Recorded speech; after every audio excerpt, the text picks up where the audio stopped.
Stress.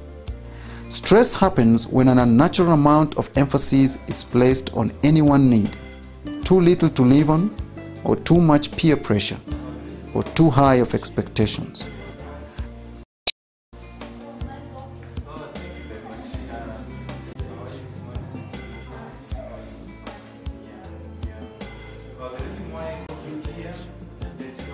Look at the chart.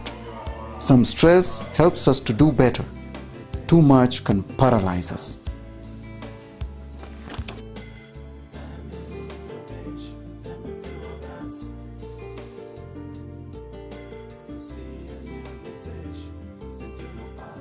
My name is Juma Sana and I'm studying at a graduate level seminary. When I first came to seminary, I did not expect the kind of academic rigor that I found here, because I realized that a lot of work was given, and as expected, my first term of study as a freshman was the most challenging.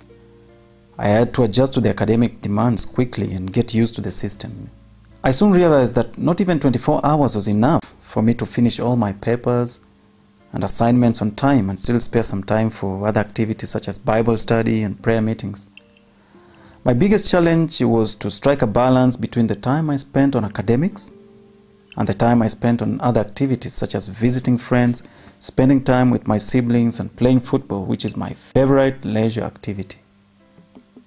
By the second month of study, I realized that I was not coping very well with these demands, and I began to feel the stress building up. I remember during the second month of my first term, I felt sick because of overworking myself. I spent most of my average day doing work of academic nature. On an average day, I spent most of the daytime hours attending lectures, reading in the library, and writing papers in the computer lab. At night, I continued doing assignments and catching up on assigned readings.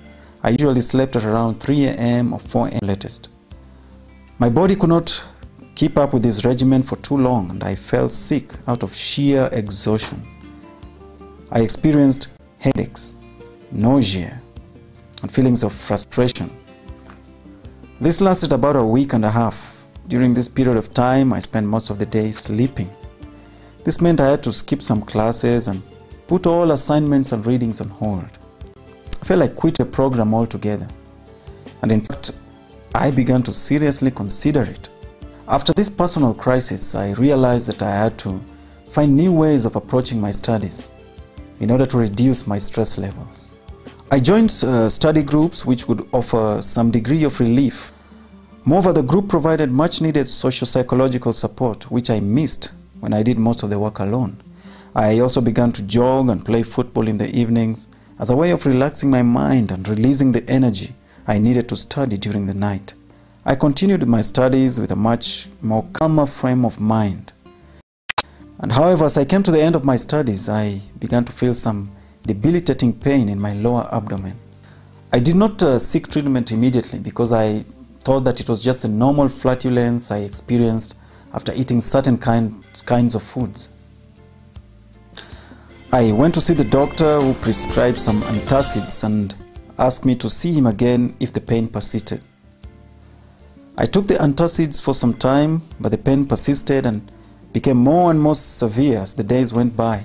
Sometimes the pain would be so severe that I could not do anything. I just slept. I eventually decided to go back to the doctor for more thorough examination. He diagnosed me with ulcers. And since I did not have a history of ulcers, and after informing him about the stress that I had been going through, he arrived at the decision that it was the stress that had caused the ulcers. He prescribed an aggressive treatment with anti-ulcer drugs, which I'm taking even now. Look at the chart. Some stress helps us to do better. Too much can paralyze us.